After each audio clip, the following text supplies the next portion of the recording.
ज्यांनी व्यवस्थेविरुद्ध बंड केलं आणि एक स्त्री असताना सुद्धा स्वराज्याचं स्वप्न बघितलं आणि एक राजा घडवला. छत्रपती शिवराय, ज्यांनी शिवरायांची समाधी शोधून काढली, असे महात्मा ज्योतिबा फुले, ज्यांच्या शिवरायांच्यावरती पहिल्यांदा ज्यांनी पोवाडा लिहिला तेच महात्मा ज्योतिबा फुले, आणि ज्यांनी स्त्रियांना गुलामगिरीतून मुक्त केलं आणि त्याची मुहूर्तमेढ शाळेच्या रूपानं रोवली, अशा क्रांतिज्योती सावित्रीबाई फुले, मुक्ता साळवे, माता रमाई, डॉक्टर बाबासाहेब आंबेडकर, शेजारीच ज्यांची नगरी आहे असे छत्रपती शाहूराजे, राणी अहिल्या होळकर, लोकशाहीर सत्यशोधक अण्णाभाऊ साठे, फातिमा शेख, ज्या महामानवांनी माणसाला माणसात आणण्यासाठी, माणूस म्हणून सन्मानपूर्वक जगण्यासाठी विचार मांडला, प्रयत्न केला, कृती केली, अशा सर्व महामानवांना अभिवादन करून आजच्या या साहित्य संमेलनामध्ये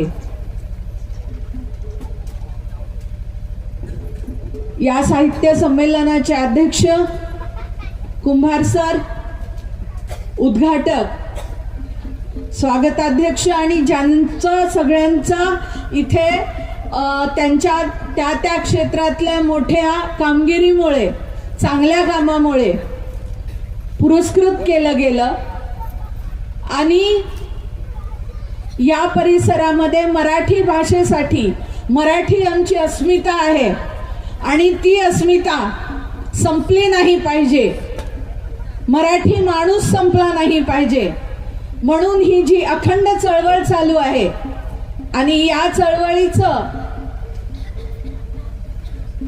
जे मी डोळ्यांनी आज बघत आहे ते मला मोरचाटे सरांच्यामुळे बघायला मिळालं. मला हे खूप लांब वाटत होतं, मी बीडची, मराठवाड्यातली, खूप लांब वाटत होतं यायचं की नाही यायचं, कारण येणंच खूप लांब आहे, येणं आणि जाणं. पण हे माणसाच्या सन्मानासाठी, भाषेच्या सन्मानासाठी आणि सर्व माणसं मिळून हा मोठा वसा हातात घेतलेला आहे आणि तो मला बघावासा वाटला आणि म्हणून सरांनी केलेला आग्रह मला टाळता नाही आला आणि मी इथे आले. मला तुम्ही खूप माता रमाबाई आंबेडकर नावाचा पुरस्कार मला तुम्ही दिला, मला त्या नावाने सन्मानित केलं, म्हणून मी आपली खूप खूप कृतज्ञ आहे. कारण माझं स्वप्न आणि माझं जगणं हे आंबेडकरी स्त्री कशी असावी आणि कशी असली पाहिजे याच्यासाठी मी काम करते. महात्मा फुलेंनी आणि सावित्रीबाई फुलेंनी जे स्वप्न स्त्रियांसाठी पाहिलं ते स्वप्न मी स्वतः जगण्याचा प्रयत्न करते आणि या देशातली प्रत्येक बाई, तळागाळातली, मग ती उसाच्या फडामध्ये ऊसतोडीला गेलेली असेल किंवा गावकुसाच्या बाहेर महारवाड्यात, मानवाड्यात, नाहीतर जंगलात आदिवासी म्हणून जगत असेल किंवा भिल्ल वस्तीत आणि पारधाच्या पाड्यावरती राहत असेल, ह्या सगळ्या प्रत्येक तळागाळातल्या बाईला सन्मानपूर्वक जगता यावं म्हणून मी काम करते आणि त्या महिलांचा सन्मान अबाधित ठेवण्यासाठी काम करते आणि त्या महिलांना तयार करते. कारण माणसाचं जगणं म्हणजे काय? सन्मान नसेल ना, रोज उठून तू बाई आहे, तुला अक्कल नाही, हे आपण मध्यमवर्गीय, उच्च मध्यमवर्गीय, उच्चवर्गीय जातीनं आणि धनानी सुद्धा, उच्च असलेल्या लोकांमधला सुद्धा हे परिपाठ झाले त्या बायकांना सुद्धा. कारण माझे वडील सुद्धा डॉक्टर आहेत, मी ज्या वातावरणात वाढले तिथं सुद्धा भावापेक्षा बहीण ही कधीच श्रेष्ठ नसते. भाऊ हा श्रेष्ठ असतो, पुरुष हा श्रेष्ठ असतो. आणि मग तसंच संस्कारित बाईला केलं जातं की बाईनी असंच केलं पाहिजे, सहन केलं पाहिजे. बाईनी, आणि हे सगळ्या कुटुंबात आहे, श्रीमंत गरिबीचा कसा काही संबंध नाहीये. फक्त एवढंच आहे की कुटुंबाच्या पातळीवर बाईला जसं दुय्यम बघितलं जातं, तसं सामाजिक स्तरावर आदिवासी असेल, पारधी असेल, भिल्ल असेल, महार असेल, मांग असेल किंवा कामगार असेल, मग ती बिडी कामगार असेल किंवा उसाच्या फडातली कामगार असेल, तिला दुहेरी आणि तिहेरी जात म्हणून पण हलकं समजलं जातं, बाई म्हणून पण हलकं समजलं जातं. आणि जातीमुळे ती गरीब आहे म्हणून सुद्धा ती गरिबीमुळे तिला हलक्यात घेतलं जातं आणि सगळ्यांच्या हक्काची ती बाई होते. म्हणून एकट्या बायावर काम करणाऱ्या सुद्धा कार्यकर्त्या मला इथं दिसल्या.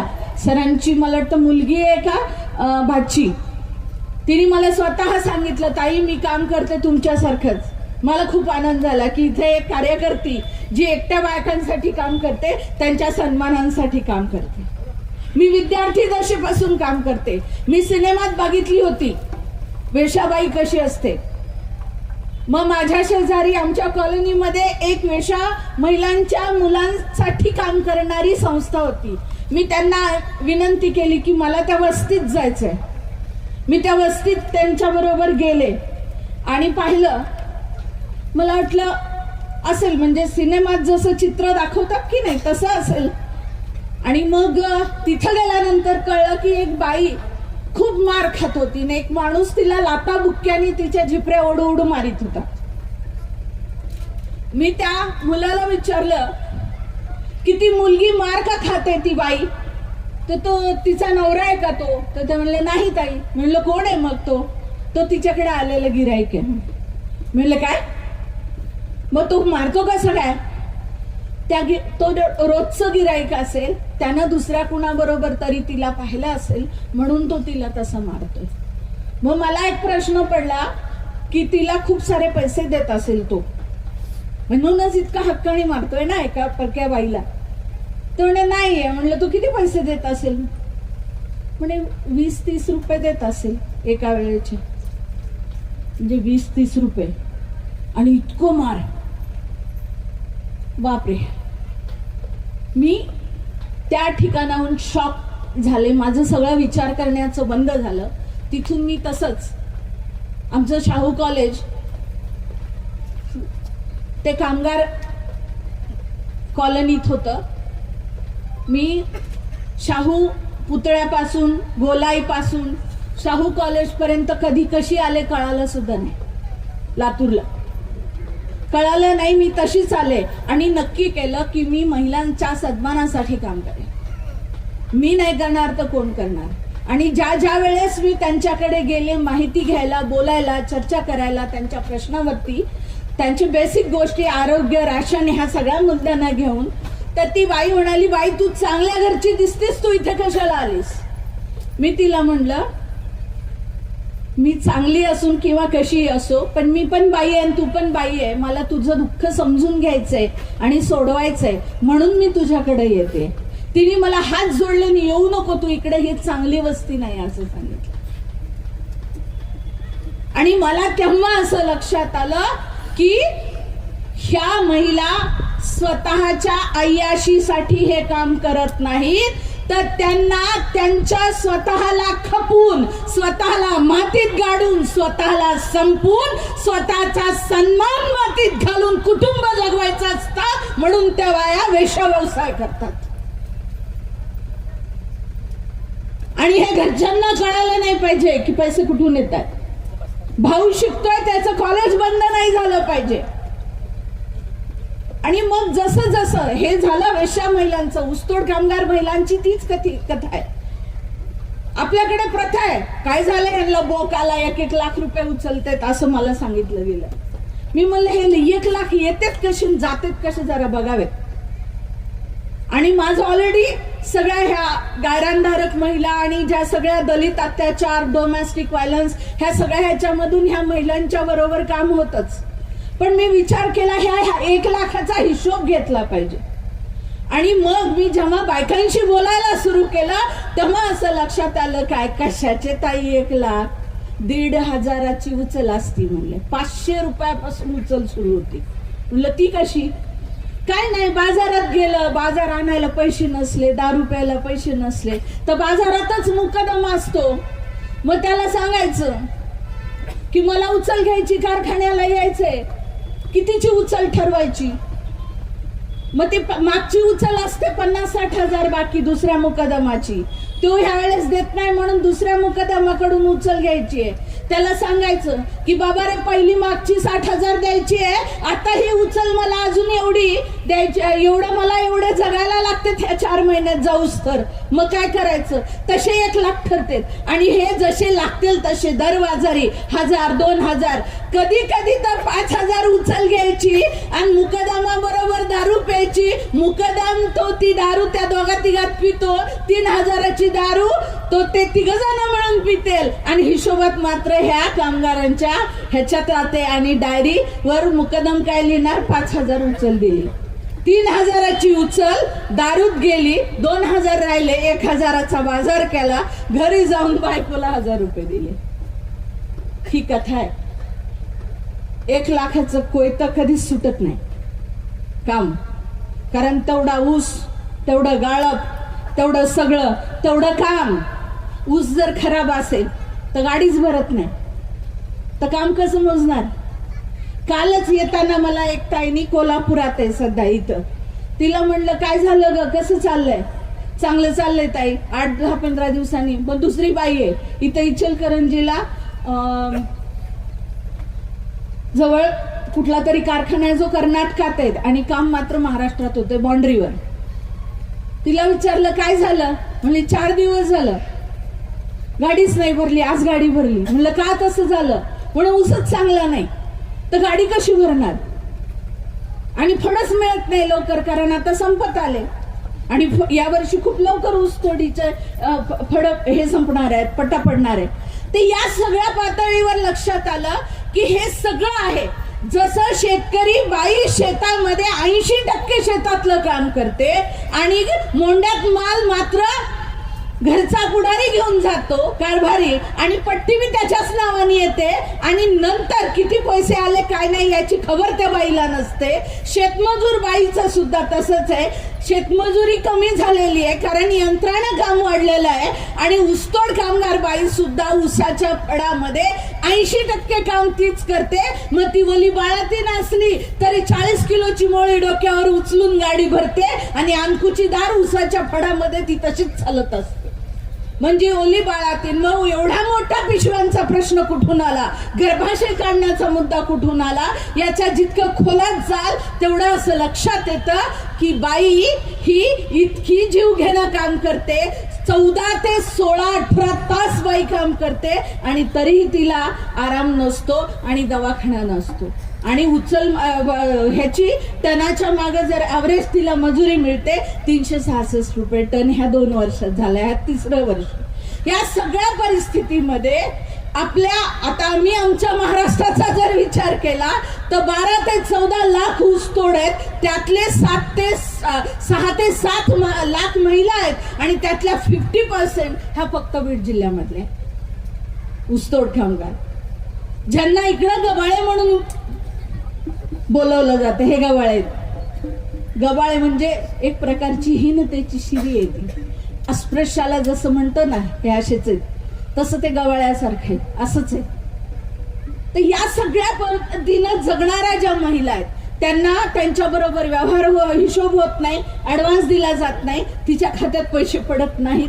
ती जशी नांदायला नवऱ्याचा संसार करायला जशी नांदायला सासरी येत असते तशी ती शेतकरी कुटुंबातली बाई जशी शेती कुटुंबासाठी करते तशीच ही बाई ऊसाच्या फडामध्ये नवऱ्याबरोबर त्याच्याबरोबर नांदायला येते. पण सगळा फड तोडून उचलून गाड्यात टाकते.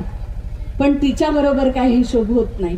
हा कामगाराबरोबर झालेला अन्याय आहे. आणि त्याचबरोबर त्या ठिकाणी शेवटचे 2 मिनिटं, त्या ठिकाणी ज्या पद्धतीनं शेतकरी अशा ठिकाणी बाहेरून आलेल्या कामगारांच्या बरोबर शेतकऱ्यांनी राहिलं पाहिजे, त्यांचं संरक्षण केलं पाहिजे, त्यांच्या सुविधा बघितल्या पाहिजेत. हेच सगळं काही करू शकतात त्या कामगारांसाठी आणि महिलांसाठी. आणि म्हणून मला असं वाटतं की या परिसरामध्ये जेव्हा मी आले तेव्हा मला असं वाटलं हा बेळगाव परिसर माझ्या माणसांच्या कामाचा परिसर आहे. आणि इथं माझी माणसं आजही राबतायत, कष्ट करतायत, रक्ताचं पाणी करतायत. ही सगळी माणसं इथं कष्ट करतायत, त्यात माझ्या माया माऊली आहेत. या माऊल्यांच्या हक्कासाठी काम करते मी. आणि त्या संदर्भामध्ये मला असं वाटतं की स्त्रीचं सन्मान आणि ती स्त्रीचं सन्मानपूर्वक जगणं, एक माणूस म्हणून जगणं, ते खूप अत्यंत महत्वाचं आहे. आणि म्हणून मी राष्ट्रमाता जिजाऊ सावित्रीबाई आणि डॉक्टर बाबासाहेब आंबेडकर आणि महात्मा ज्योतिबा फुल्यांना मानते. त्याचं कारण असं आहे, त्यांनी आम्हाला सन्मान दिलाय, त्यांनी आम्हाला मुक्ततेचा मार्ग दाखविलाय, गुलामीतून मुक्ततेचा मार्ग दाखवलाय. आणि त्या मार्गावर जाण्यासाठी सर्व स्त्रियांनी सजग असावं, पुढे यावं. ही माणसं नसती तर बाया आज इथं सभागृहातही बसू शकल्या नसत्या, माझ्यासारखं बोलणं तर दूरच. पण हे करत असताना, या सन्मानापर्यंत येत असताना कठीण प्रसंग, प्रचंड संघर्ष करावा लागला. या संघर्षात आमच्या संघटनेची माणसं आहेत, सगळी कार्यकर्ते मंडळी आहेत, माझ्या कुटुंबातली माणसं आहेत, माझ्या सोबत आलेले अशोक तांगडे आहेत. आणि माझ्या सोबत ज्या कष्ट करणाऱ्या आणि संघर्ष करणाऱ्या, लढणाऱ्या, ह्या सगळ्या तळागाळातल्या स्त्रिया सुद्धा आहेत, ज्या तितक्या ताकदीनं जीवाची पर्वा न करता लढतात आणि हक्कासाठी संघर्ष करतात. त्या सर्व महिलांचा हा पुरस्कार आहे आणि त्यांना सन्मान मिळालाय असं मी मानते. आणि इथून पुढं ह्या सन्मानाचं, या पुरस्काराचं, याच महिलांच्यासाठी पुन्हा एकदा लढण्यासाठी ताकद मिळाली आणि ही आपण सर्वांनी मिळून दिली. आणि ही पाठीवरची थाप आणि ही ताकद मी कधीही विसरणार नाही. मी आपल्या ऋणात राहू इच्छिते. मी सतत या संघर्षात आपल्या सर्व स्त्रियांना सन्मान मिळवण्यासाठी आपल्याला त्या सर्व स्त्रियांच्या सोबत धरते. एवढंच मी आपल्याकडनं अपेक्षा करून मी इथं थांबते. धन्यवाद.